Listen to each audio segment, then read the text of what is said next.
This system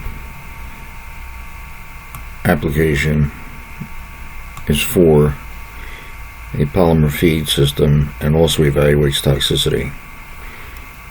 You'll see that we have the input values are the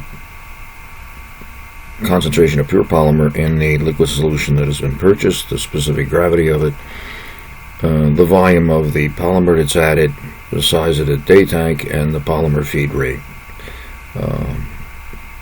This gives you the mass concentration in pounds per gallon of what you've put together.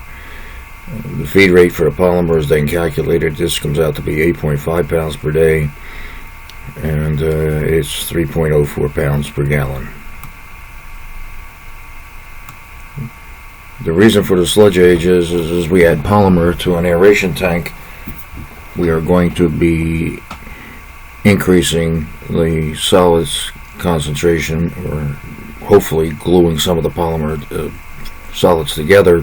So therefore it is important to realize how much polymer you're actually putting in, and depending on how much you put in per day, it's going to be a cumulative thing, so that's why the sludge age calculation has been included.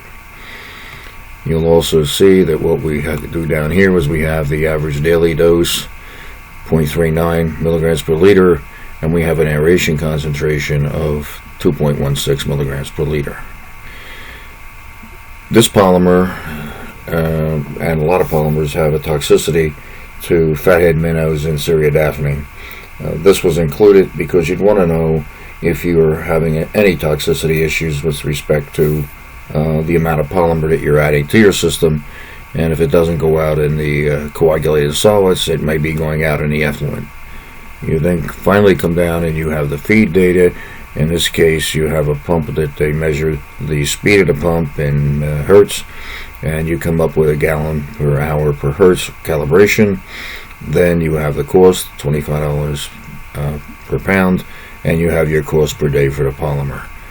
This gives you an easy reality check for a polymer feed system.